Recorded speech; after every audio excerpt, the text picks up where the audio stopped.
호세아 3장 1절에서 5절 말씀.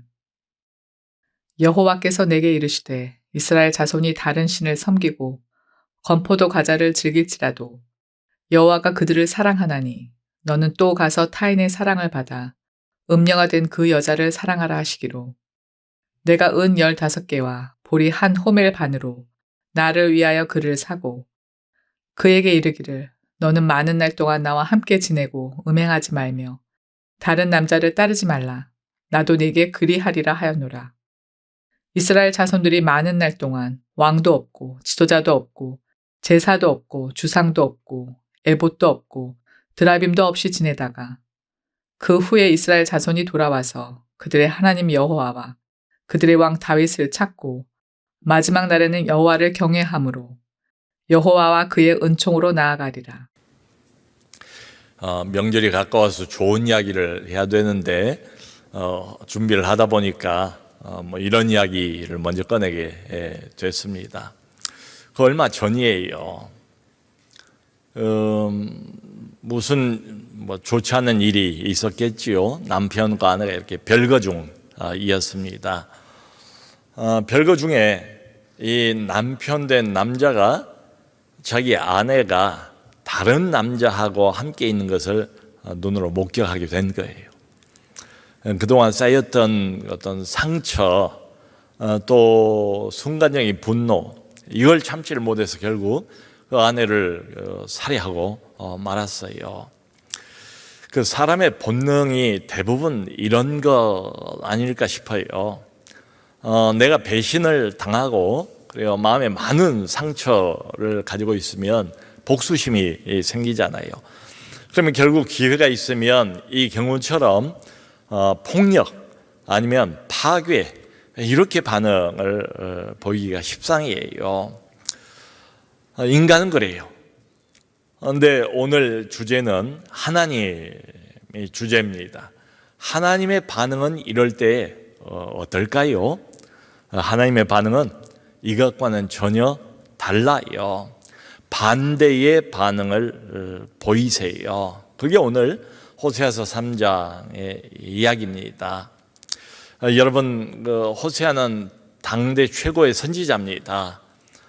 그런데 하나님의 명령을 호세아가 받들어서 결국 고멜이라는 여자하고 결혼을 하게 돼요. 그러니까 굉장히 참 아이러니한 상황이지요.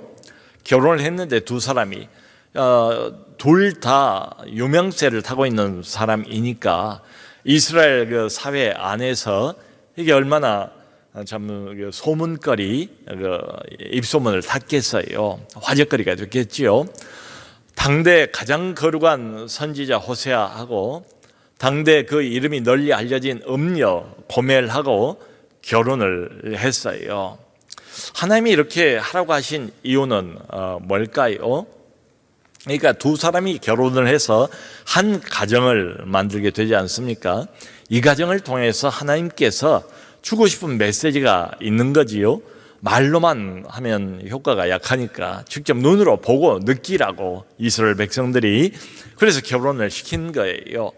그러니까 한편으로는 이 가정을 통해서 하나님의 심판의 메시지를 주시기를 원하고 그것만 있는 게 아니에요. 참 고맙게도 이 가정을 통해서 하나님이 회복의 메시지, 사랑의 메시지를 계속해서 주세요. 그래서 우리가 앞에 보았던 것처럼 두 사람이 결혼을 해서 아이를 셋을 가졌대요. 첫째 아이의 이름은 이스르엘, 그 다음에 둘째는 로루하마, 그 다음 셋째는 로함미. 근데 셋 다 모두가 어떻습니까? 의미가 이스라엘은 내가 완전히 흩어버리겠다. 로루하마는 더 이상 긍휼을 입지 못한다. 또 로함미는 너는 내 백성이 아니라. 그야말로 저주의 이름들이지요. 하나님의 심판과 징계를 상징하는 이름들을 자식 하나하나에게 다 붙이는 거예요. 그걸 부를 때마다 이 선지자의 가슴은 얼마나 무너졌을까요? 그 안타까운 마음이 이스라엘 백성들에게 조금이라도 전달이 되기를 바라는 마음으로 하나님께 순종하면서 결혼 생활을 이어갔을 겁니다. 자, 그런데 문제는 뭔가 하면 이 여자 고멜입니다. 이 고멜이 결혼을 하고 난 뒤에도 음행을 멈추지를 않는 거예요. 그래서 집을 떠나버렸어요. 다른 남자에게 가버렸어요. 그리고 여기 3장 이게 앞뒤 이게 문맥을 읽어보면 상황이 이미 다른 남자에 첩이되어 있든지 아니면 그 집에 노예로 전락해버린 이런 상황인 것 같아요. 그러니까 아이가 셋 있잖아요. 새 아이의 엄마인데도 불구하고 가정을 팽개치고 타락의 길을 선택을 한 겁니다. 이게 뭘 의미하겠습니까? 이미 하나님은 신랑이시고 우리는 하나님이 이제 구속하고 하나님께서 부르시고 선택한 이스라엘은 하나님의 이제 아내지요. 그런데 자신의 아내 된 이스라엘이 하나님을 버리고 마치 딴 남자에게 가버린 것처럼 딴 신을 섬기는 그 상황을 상징적으로 보여주는 거지요. 하나님에게 은혜도 받고 하나님의 구원을 입기도 하고 축복도 다 받았는데도 불구하고 하나님을 너무도 쉽게 외면하는 거예요. 하나님을 버려버리는 거예요. 그리고는 딴 신, 이방신, 특별히 바알신을 자꾸 따라가면서 거기 앞에 절하고 섬기고 이래요. 이거야말로 자성자박이라는 말도 있지만 자기 무덤을 스스로 파는 격인데 그걸 모르는 게 우리 미련한 인간인 것 같아요. 진짜 은혜와 진짜 축복은 다 하나님으로부터 받아놓고 섬기기는 딴 신에게 눈길을 주면서 딴 신을 따라가니까 얼마나 어리석어요. 지금 그런 상황을 이 가정을 통해서 고매를 통해서 보여주시는 겁니다. 그러니까 자기 스스로 자유를 잃어버리고 우상의 종, 목이 이렇게 목줄이 매인 것처럼 우상의 종노릇을 하는 하나님의 백성들을 묘사를 하는 거지요. 여러분, 우리 모두도 하나님의 특별한 부르심 또 특별한 선택하고 많은 사람 중에서 정말로 고르고 골라서 우리 한 사람을 하나님이 선택해서 구원하지 않습니까? 그래서 하나님의 백성이 됐고요, 하나님의 자녀가 됐어요. 과거 이스라엘 백성들처럼 우리도 하나님의 축복을 받은 사람들입니다. 안 그렇습니까? 우리도 하나님의 은혜를 받을 만큼 받은 그런 사람들이에요. 자, 여기까지 이제 좋아요. 그런데 그 후에 하나님께서 자기 백성, 특별히 자신의 이제 부인, 아내, 남자, 여자 1:1 관계이잖아요. 결혼이라는 것은 딴 데 눈 팔면 안 되지 않습니까?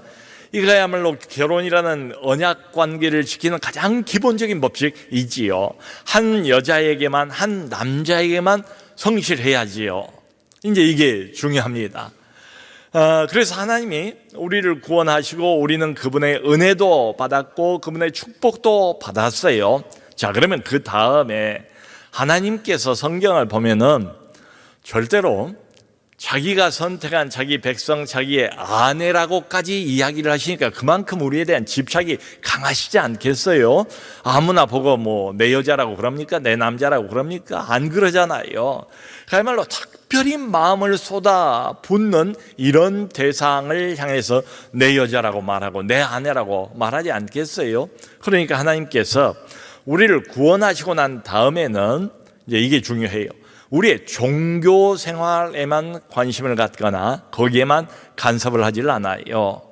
그러니까 월, 화, 수, 목, 금, 토 일주일 지나가면서도 7날이 있잖아요. 우리는 주일날 주로 이제 교회도 나오고 모임도 있고 예배도 드리고 그러잖아요. 그러니까 이렇게 보면 하나님이 우리의 주일날에만 관심을 갖고 있지 않다 이 말이에요. 우리의 신앙생활에만 관심이 있는 게 아니고 주일날에만 관심이 있는 게 아니고 하나님이 결국 우리의 삶 전체에 대해 관심이 있어요. 우리의 삶 전체를 요구를 하세요.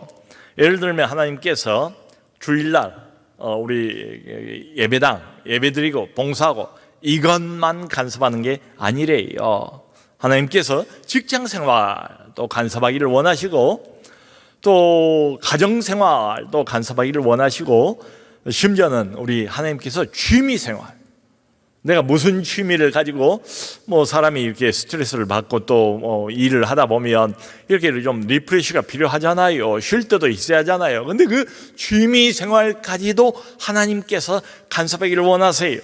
우리의 모든 인간 관계에 교회에서 좋은 얼굴하고 좋은 기분으로 은혜스럽게 만나는 사람들만이 아니라 밖에 나가서 회사에서 만나는 사람들과 가정에서 만나는 사람들과 어떤 인간 관계를 실제로 맺고 있는가, 이것까지도 다 하나님이 간섭하시는 영역이에요. 근데 그렇다고 해서 바리새인처럼 살라 또 이런 말씀은 아니에요. 여러분, 바리새인이 예수님 당시 보면 가장 종교적인 인물들 아니겠습니까?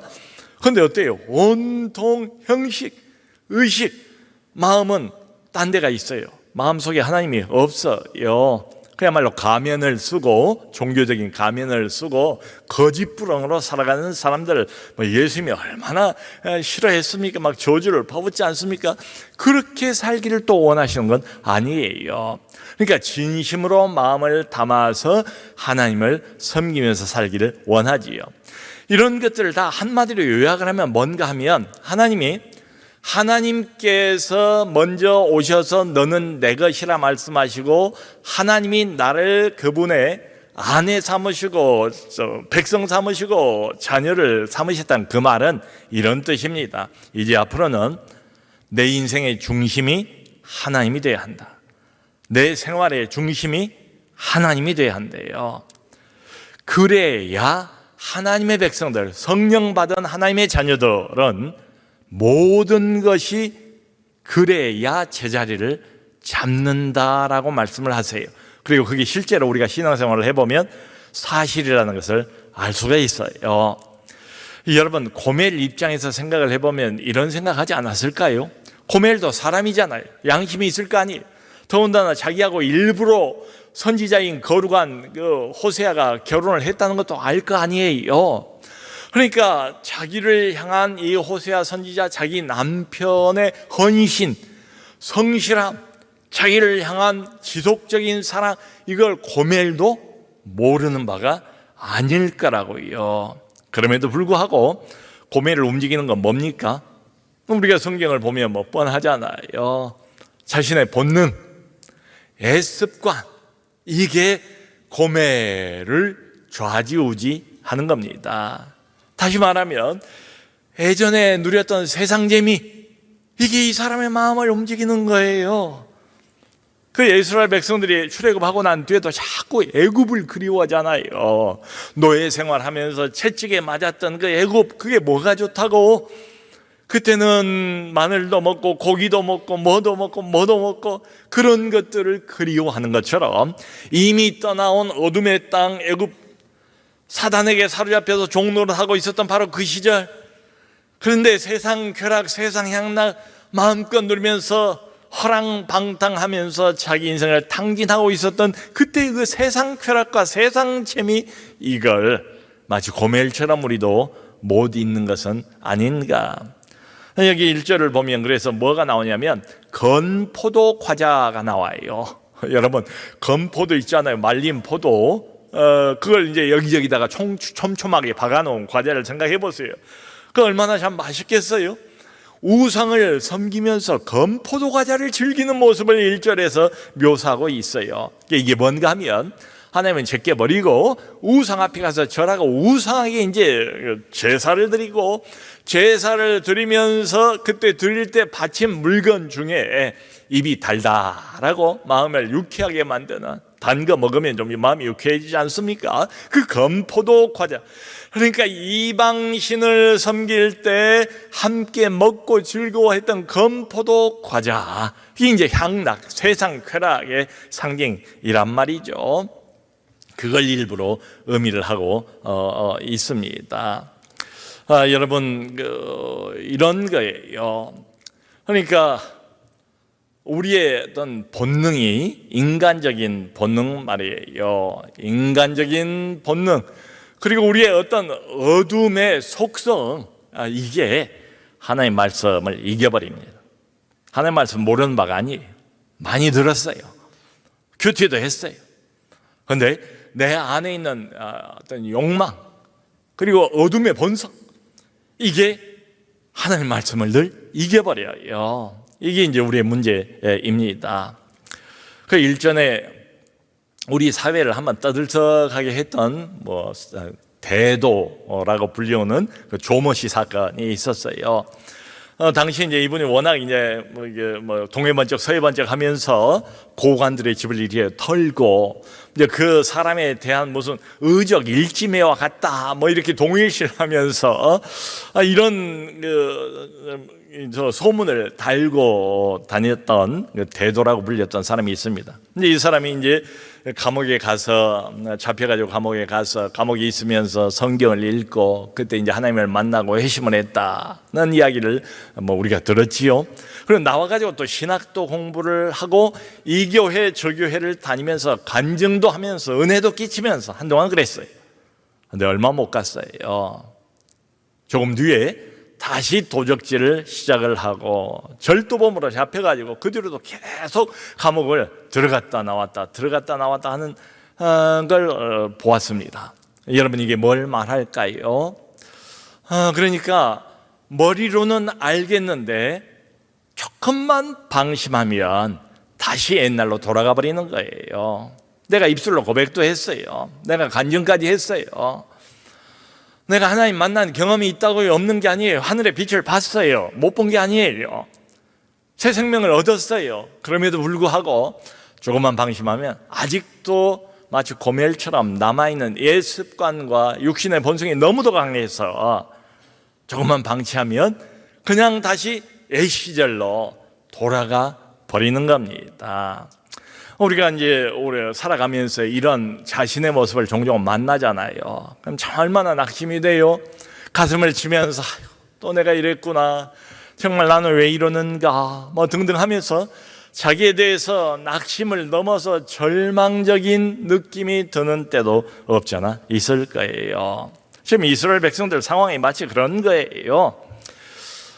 자신을 구원하고 온갖 좋은 것들을 다 은혜로 베풀고 행복을 보장해 주는, 필요를 다 채워주는 하나님을 떠나서 다른 남자 좋다고 이방신을 찾아 기웃거리는 이스라엘 백성들의 모습을 이렇게 상징을 하는 거지요. 참, 그러면 인간적으로는 배신감 때문에 폭력이나 파괴를 선택을 할 것 같은데 하나님은 완전히 다른 방식을 취한다, 이런 말입니다. 그래서 여기 1절을 보면 이 호세아 선지자에게 하나님이 그렇게 명령을 하세요. 타인의 사랑을 받아서 음녀가 된 그 여자를 사랑해라. 다른 남자의 사랑을 받아서 음녀가 돼버린, 이미 결혼을 했고 맹세를 했으나 그 맹세를 스스로 깨뜨리고 다른 남자에게 훌쩍 떠나서 가버린, 딴 남자 품에 안겨있는 그 여자를 네가 가서 사랑해라. 이게 하나님 자신을 지금 이 선지자와 동일시하면서 하시는 말씀이지요. 얘를 사랑해라, 이렇게 말씀을 하세요. 여러분, 참 대책이 없습니다. 대책이 없어요. 이미 다른 남자와 관계를 맺고 있고 나를 이미 떠났어요. 그리고 이미 소속이 내 소속이 아니에요. 내 소속이 아니고 딴 남자 소속이 돼 있단 말이에요. 그럼에도 불구하고 하나님은 음녀라고 분명히 표현을 하세요. 그리고 그 여자라고 표현을 하세요. 딴 여자 말고 너를 배반하고 너 싫다고 집도 떠나고 애들도 남겨두고 그리고는 딴 남자 품에 안긴 그 여자를 네가 다시 찾아가라, 다시 사랑하라, 이렇게 말씀하세요. 참 얼마나 선지자 입장에서 황당하겠습니까? 결혼한 것도 정말 쉽지가 않았을 것 같은데, 근데 이제 와가지고 딴 남자 품에 안겨있는 이 여자를 다시 가서 사랑을 하라고 하니까 참 얼마나 당황스럽겠어요. 근데 하나님이 거기서 멈추지 않고 2절 보면 한 걸음 더 나가세요. 아주 구체적으로 지시를 하세요. 어떻게 말씀을 하시는가 하면 은 15세겔과 보리 한 호멜 반, 이 보리 한 호멜 반이면 당시 은 15세겔입니다. 그러니까 30세겔이죠. 은 15세겔과 보리 한 호멜 반을 가지고 가서 그 여자를 다시 사와라, 이렇게 명령을 구체적으로 하세요. 그러니까 당시에 30세겔이면은 한 사람 종의 몸값이었습니다. 그냥은 안 돼요. 말로는 안 돼요. 그러니까 이미 고멜이라는 이 여자가 뭐 팔렸든지 뭐 첩이 됐든지 노예가 됐든지 돈을 주지 않고는 풀어올 수가 없고 해방시킬 수가 없고 자유롭게 만들 수가 없는 상황에 놓여 있는 거예요. 근데 네가 가라는 거예요. 가서 찾아오라는 거예요. 여러분, 그 유명한 아브라함 링컨이 노예 해방을 법적으로 이룬 대통령 아닙니까? 근데 그 전에 어느 날 이렇게 가다가 이제 흑인 노예를 경매하는 경매장을 지나치게 되는가 봐요. 근데 바로 옆에 흑인 노예 소녀 하나가 아주 두려워하는 눈빛, 절망스러운 눈빛을 하고 떨면서 서 있는 것을 보고 바로 그 경매에 참여를 해서 가장 고가를 불러서 그 흑인 노예 소녀를 산 거예요.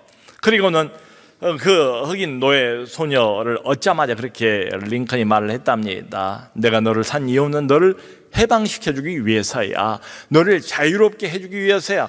이제 너는 원하는 것은 무엇이든지 할 수가 있어. 너는 자유야. 그러니까 이 소녀가 그 말을 듣고 깜짝 놀랬지요. 다른 사람에게 팔려도 역시 또 학대와 어려움을 당할 게 뻔해서 떨고 있었는데, 아니 이 사람 하는 말이 이제 자유라고 말하니까, 그래서 이 소녀가 정말이에요? 라고 다시 한번 물어봤습니다. 그랬더니 링컨이 마음을 담아서 정말이야. 이제 너는 자유야. 네가 하고 싶은 건 뭐든지 할 수 있어. 그때 이 소녀가 그제서야 그 말 뜻을 깨닫고 눈물을 흘리면서 그렇다면 나는 당신을 따르겠습니다 라고 말했다는 일화가 있어요. 여러분, 결국 이 음녀인 고멜을 호세아 선지자가 하나님의 말씀 그대로 은 30세겔을 가지고 사와요. 다시 다 와요. 다시 집으로 모시고 와요. 참 이걸 보면서 이런 생각이 들지 않습니까? 야, 이게 그냥 말로 되는 건 아니구나. 값을 치러야 되는구나. 그러니까 하나님이 어떤 영혼을 얻는 게 그냥 말로 되는 게 아니다. 자동으로 되는 게 아니다. 생각만 가지고 되는 게 아니다. 하나님 편에서의 희생이 필요해요. 하나님이 값을 지불하고 이 영혼을 다시 사신 겁니다. 여러분 생각해 보면 그렇지 않습니까? 예수 그리스도께서 십자가에서 값을 치렀잖아요. 가장 비싼 값을 치르지 않았습니까? 그게 사람이 아니지 않습니까? 하나님의 아들이지 않습니까? 죄가 없는 분 아닙니까? 거룩하신 하나님의 아들이 자기를 십자가에 내어주시고 그 대신 그 대가로 하나님 아들의 피로 보혈로 우리를 다 사셨잖아요. 그 사도행전 20장 28절을 보면 그런 말씀이 있어요. 교회에 대해서 이야기를 하면서 바울이 그런 말을 합니다. 하나님이 자신의 피로 사신 교회. 여러분 이런 말 들어봤어요? 하나님의 피가 어디 있어요? 하나님의 인간이 아닌데. 근데 분명히 거기서 그렇게 말하고 있어요. 하나님의 피로 샀대요, 교회를. 교회가 누굽니까? 바로 여기 앉아있는 한 사람 한 사람이 다 하나님의 교회예요. 이 모임이 교회예요. 이 모임이 어떻게 가능해졌다고요? 그냥 됐습니까? 말로 됐습니까? 하나님이 자신의 피로 교회를 사셨다. 우리 한 사람 한 사람 하나님이 그냥 얻은 게 아니래요. 우리 편에서는 아무것도 안 하고 그냥 구원을 받았지요. 근데 하나님 편에서는 돈으로 값으로 매길 수 없는 엄청난 희생을 한 거예요. 하나밖에 없는 거룩한 아들 독생자를 십자가에 못 박으시고 그리고 우리를 건지신 거죠. 대가를 치르고 우리를 건져 오신 거예요. 갈라디아서 4장 19절을 봐도 이런 말을 바울이 합니다. 갈라디아 교인들이 처음에는 복음을 잘 쫓아왔어요. 복음 안에서 진리 안에서 즐거워했어요. 그러다가 어느 순간에 옛날 이방인들의 철학으로 다시 돌아가 버린 거예요. 복음 진리를 버리고 말이죠. 십자가를 등지고 말이죠. 그런 갈라디아 교인들을 보면서 안타까워하면서 바울이 이렇게 말합니다. 내가 다시 해산의 수고를 하노라. 다시 해산의 수고를 하노라.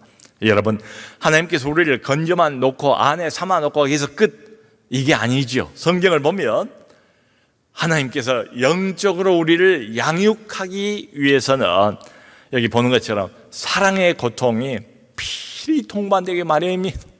우리 수준이 하나님 말씀에 그저 룰루랄라 즐거워하면서 따라가는 수준이 못 되기 때문에 어떻게든지 집 나간 고매를 다시 데리고 오는 것처럼 하나님을 멀리 떠나버린 우리를 다시 데리고 오고 다시 하나님 앞으로 데리고 오는데 고통이죠. 하나님 입장에서는, 남편 입장에서는 이게 뭐 한두 번도 아니고 계속 반복해서 이런 일을 한다고 생각해 보세요. 얼마나 큰 마음의 부담이고 고통이겠습니까?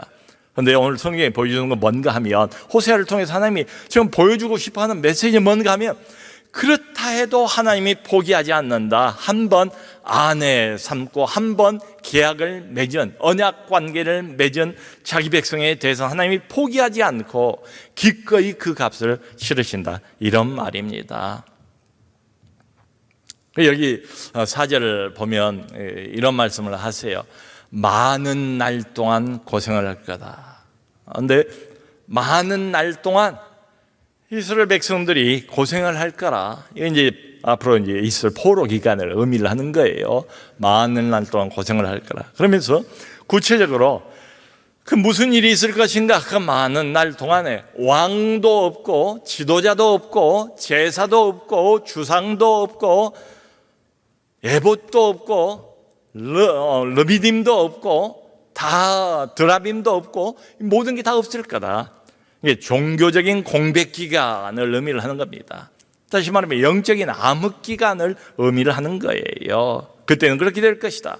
근데 여러분, 고맙게도 우리 하나님의 예언을 지금 하시는 거예요. 그게 끝이 아니래요. 여기 5절 보면 그 뒷부분에 그런 표현이 나와요. 그 후에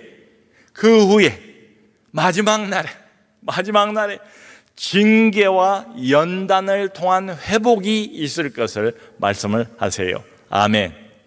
징계와 연단을 통한 회복이에요. 사오세요. 다시 우리를 꺼내오세요. 근데 그냥은 안 돼요.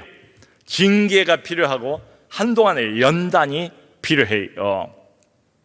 여러분, 어려운 게, 빠져나가기 어려운 게 중독이라고 하지 않습니까? 알코올 중독, 또 여러분 약물 중독도 적지가 않은 것 같아요.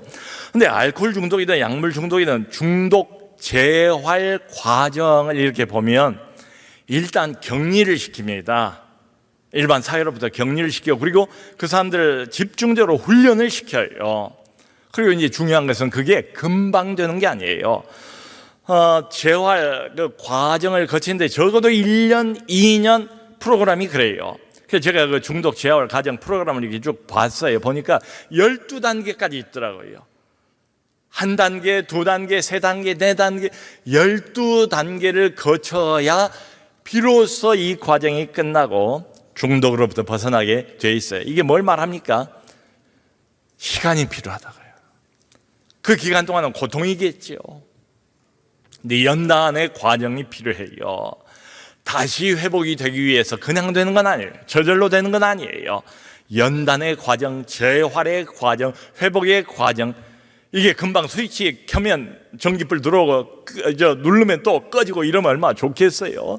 그런데 하나님 앞에서 우리의 영혼이 회복되는 것도, 다시 하나님의 백성답게, 하나님의 자녀답게 바로 서는 것도 연단이 필요하고 징계의 과정이 필요하고 그래서 시간이 걸린 일이다, 이런 말입니다. 그러니까 마지막에 되는 거예요. 그 후에 되는 거예요. 여러분, 우리 찬송가 305장을 우리 한국 교인들이 참 좋아하시는 찬송인데요, 어메이징 그레이스입니다. 나 같은 죄인 살리신 주 은혜 고마워. 그 작사자가 유명한 존 뉴턴입니다. 존 뉴턴은 어려서부터 젊었을 때는 노예선에서 그냥 살았어요. 나중에 젊은 나이에 노예선 선장도 되고 그랬던 사람입니다. 근데 이 사람이 23살 때 하나님을 만나요. 오랫동안 어머니가 기도했거든요. 이 아들을 위해서 하나님을 만나요. 근데 정작 이 사람이 성공회 목사가 되는 나이는 39입니다. 이 상당히 오랫동안 연단을 받아요. 존 뉴턴이 훈련을 받아요. 그러니까 이런 나이에 그 해군에 강제로 징집이 당한 적이 있어요.